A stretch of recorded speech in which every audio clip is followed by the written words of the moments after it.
बड़ी खबर दिल्ली से। नगर निगम में स्थायी समिति के सदस्यों का चुनाव के दरमियान जबरदस्त हंगामा देखने को मिला और एक बार फिर से कार्यवाही स्थगित हो गई है। अब से चंद मिनटों पहले कार्यवाही शुरू हुई और कुछ ही मिनटों के बाद कार्यवाही स्थगित कर दी गई है। मेयर का चुनाव हो गया है, डिप्टी मेयर का चुनाव हो गया है, लेकिन स्टैंडिंग कमेटी के सदस्यों का चुनाव होना है, लेकिन वो चुनाव हो नहीं पा रही। जमकर नारेबाजी हुई है। ये फ्रेश नारेबाजी की तस्वीरें हैं, क्योंकि रात भर हंगामा हुआ। रात भर तो सो रहे थे। अभी थोड़ी देर पहले जब कार्यवाही शुरू हुई तो सभी पार्षद जगे और वेल में पहुंच गए। मेयर के बिल्कुल सामने पहुंच गए, सचिव के बिल्कुल सामने पहुंच गए और नारेबाजी करने लगे। बीजेपी के पार्षद स्पष्ट मांग कर रहे हैं कि दोबारा आप चुनाव कराइए, नए सिरे से आप वोटिंग करवाइए, और नारेबाजी चल रही थी। साथ ही साथ मेयर ने यहां पर यह भी चेतावनी दी कि जो टूट फूट हुई है, सीसीटीवी फुटेज देखा जाएगा, जिसने जो तोड़ा होगा उसकी भरपाई उसी से करवाई जाएगी। सदन की कार्यवाही एक बार फिर से स्थगित कर दी गई है। यह बड़ा अपडेट इसमें आपको दे दें कि स्टैंडिंग कमेटी के सदस्यों का चुनाव तो हो नहीं पाया, लेकिन कार्यवाही 1 घंटे के लिए स्थगित। अमित भारद्वाज संवाददाता हमारे साथ जुड़ गए। अमित, एक बार फिर से कार्यवाही शुरू हुई। उम्मीद थी कि शायद फिर से कार्यवाही चलेगी, लेकिन चंद मिनटों में कार्यवाही 1 घंटे के लिए स्थगित। बिल्कुल राजीव, देखिए मुश्किल से 5 मिनट भी सदन की कार्रवाई नहीं चली है और जब मेयर शैली ओबरॉय चेयर पे आई, उन्होंने कहा कि हम वोटिंग की प्रक्रिया को शुरू करेंगे, स्टैंडिंग कमेटी की वोटिंग की प्रक्रिया को रिज्यूम करने की बात कही। उसके बाद रोल कॉल हुआ। रोल कॉल में नाम था रेखा गुप्ता का।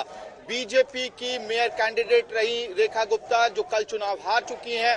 वो वोटिंग डालने के लिए नहीं आई, लेकिन उनके अलावा जो बीजेपी के काउंसलर्स हैं यहां वेल में कूद गए। अभी स्क्रीन आप देख रहे होंगे, स्क्रीन में जो तस्वीरें आपको, दीपक को मैं कहूंगा जूम करके दिखाए, खाली दिख रहा है, लेकिन मुश्किल से 2 मिनट पहले का जो समय था वहां पे बीजेपी के तमाम काउंसलर्स वेल में दिखाई दे रहे थे, नारेबाजी कर रहे थे। और शैली ओबरॉय लगातार ये बात कह रही थी कि कोई भी व्यक्ति स्टेज पे नहीं चढ़ेगा, यानी कि मेयर को डर था कि जिस तरह से पूरे रात हालात बने रहे, जहां पे लगातार जो बीजेपी के काउंसलर्स हैं वो चेयर पे, जो स्टेज है उस पे चढ़े, चेयर को डिस्टर्ब किया, पोडियम को गिराया उन्होंने। रेखा गुप्ता खुद जो बीजेपी की मेयर कैंडिडेट थी, उन्होंने बाकायदा वीडियो पे रिकॉर्ड है कि माइक उखाड़ के पोडियम से उस माइक को तोड़ने की कोशिश की थी। ये सब विजुअल्स में आज सुबह हुआ है और पूरी रात हंगामा चलता रहा है राजीव। और एक बार फिर से जब ऐसा लगा कि शायद अब सदन की प्रक्रिया शुरू हो जाए, क्योंकि एक नया दिन है, नए शायद एनर्जी से काउंसलर्स मिलेंगे, लेकिन ऐसा नहीं हुआ। तमाम काउंसलर्स नारेबाजी कर रहे थे। बीजेपी के काउंसलर्स, देखिए राजीव, जो असली मसला इस वक्त फंसा हुआ है वो क्या है, लड़ाई किस बात को लेकर हो रही है। स्टैंडिंग कमेटी का चुनाव होना है, स्टैंडिंग कमेटी के पास सारे पावर्स हैं, फाइनेंशियल जो अथॉरिटी है वो स्टैंडिंग कमेटी के पास है, जितने भी एग्जीक्यूटिव पावर्स है स्टैंडिंग कमेटी के पास है। यानी कि बीजेपी चाह रही है कि उसके पास जो उसके 3 कैंडिडेट्स हैं वो जीत जाए। आम आदमी पार्टी चाह रही है कि उनके जो 4 कैंडिडेट्स हैं वो जीते, लेकिन कुल आंकड़ा स्टैंडिंग कमेटी में 6 ही मेंबर्स का है। और कल से जो हंगामा चल रहा है इस बात को लेकर है कि शुरुआत में मेयर शैली ओबरॉय ने फोन से अलाउ किया था वोटिंग के दौरान राजीव, और उसके बाद हंगामा शुरू हुआ। बीजेपी की मांग थी कि ये इलीगल है, अनकॉन्स्टिट्यूशनल है, जो सीक्रेसी ऑफ बैलेट है उसका उल्लंघन होगा। और लंबे हंगामे के बाद, लॉगर हेड्स के बाद इवेंचुअली शैली ओबरॉय ने इस बात को माना कि फोन से अलाउ नहीं होंगे। 47 वोट डले थे तब तक, लेकिन फिर जब हाउस रिज्यूम करने की कोशिश की गई तो चेयर को यह एहसास हुआ कि 5 बैलेट पेपर जो बीजेपी के काउंसलर्स को दिए गए थे वो बैलेट पेपर्स वापस नहीं आए हैं।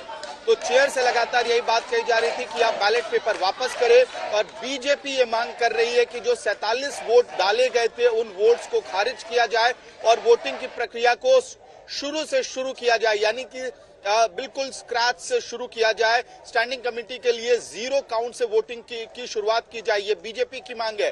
और हालात देखिए कि कल शाम 7 बजे से ये जो ठनाठनी हुई है दोनों पार्टियों के बीच में, गहमा गहमी शुरू हुई है, वो आज सुबह तक भी खत्म नहीं हुआ है। 8:30 से ज्यादा का वक्त हो गया है। इस बात में क्लैरिटी माना जाए कि मेयर शैली ओबरॉय नए सिरे से चुनाव नहीं करवाना चाहती, यही वजह की कार्यवाही बाधित हो रही, क्योंकि बीजेपी के पार्षदों की तो एक ही मांग है कि नए सिरे से शुरू कर रहे हैं आप चुनाव। जी बिल्कुल राजीव, देखिए मेयर शैली ओबरॉय नहीं चाहती हैं कि जो वोटिंग की प्रक्रिया है उसको शुरू किया जाए, स्क्रैच से शुरू किया जाए। इसकी वजह, इसका तर्क ये दिया जा रहा है सूत्रों के हवाले से कि बैलेट पेपर्स लिमिटेड होते हैं और इस तरह से जो वोटिंग की गई है पहले उसकी जो सैंक्टिटी है वो नहीं रह जाएगी और ऐसा कोई बड़ा ग्राउंड नहीं है जिसकी वजह से वोटिंग को दोबारा शुरू कराया जाना चाहिए, शुरू कराया जाना चाहिए। लेकिन वहीं बीजेपी लगातार कह रही है कि सीक्रेसी और बैलेट जो सैंक्टिटी होती है बैलेट की वो वायलेट हुई है, क्योंकि आपने फोन अलाउ कर दिया अंदर, तो शायद लोगों ने तस्वीरें खींची होंगी या उसको रिकॉर्ड किया गया होगा उस पूरी प्रोसीडिंग को, उस पूरी कार्रवाई को, इसलिए दोबारा वोटिंग को कराया जाना चाहिए। लेकिन दोनों तरफ से कोई भी पार्टी अपने स्टैंड से हिलने को तैयार नहीं है और ये वजह भी संभवतः इस वजह से है। देखिए, और एक चीज और अहम है राजीव की हमने शुरुआती 3 मीटिंग्स में देखा था जब सत्या शर्मा प्रिजाइडिंग ऑफिसर थी कि मुश्किल से 10 से 15 मिनट के हंगामे के बाद हाउस को सैंडाई कर दिया जाता था, लेकिन वैसे हालात यहाँ नहीं हो रहे हैं। इसके पीछे वजह है कि सुप्रीम कोर्ट ने बहुत स्पष्ट रूप से कहा था कि आप चुनाव करवाइए, जल्द से जल्द करवाइए, दिल्ली वालों का नुकसान हो रहा है। और एक तीनों चुनावों की प्रक्रिया के बारे में सुप्रीम कोर्ट ने वर्डिक्ट दिया है।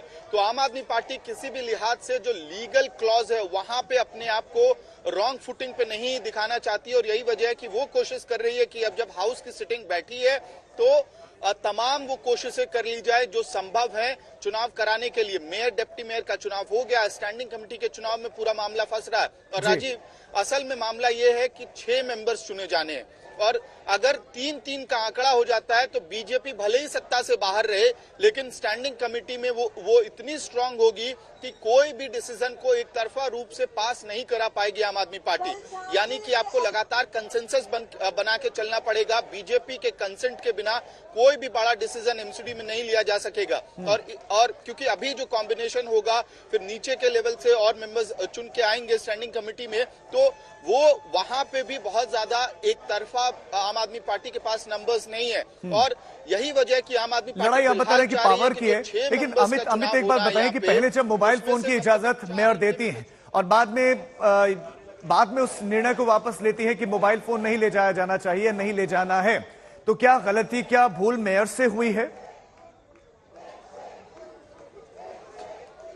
जी देखिए, शुरुआत में जो प्रक्रिया जब शुरू हो रही थी वोटिंग को लेके, तो उस वक्त मेयर ने एक अनाउंसमेंट किया कि 2 अनाउंसमेंट इनफैक्ट किया राजीव, कि पहला कि आप पेन, मोबाइल फोन ये सब डिवाइसेस ले जा सकते हैं, वो वर्जित नहीं है। और दूसरा, आप अपने अंतरात्मा की आवाज सुनकर वोट डालें, इसमें कोई आप पे रेस्ट्रिक्शन नहीं है। इस अनाउंसमेंट को लेके भी बीजेपी ने बहुत हंगामा किया था, कहा कि चेयर की ये जिम्मेदारी नहीं है कि आप इस तरह का बयान चेयर से दे कि किसी पे कोई रेस्ट्रिक्शन है, प्रतिबंध है कि नहीं है।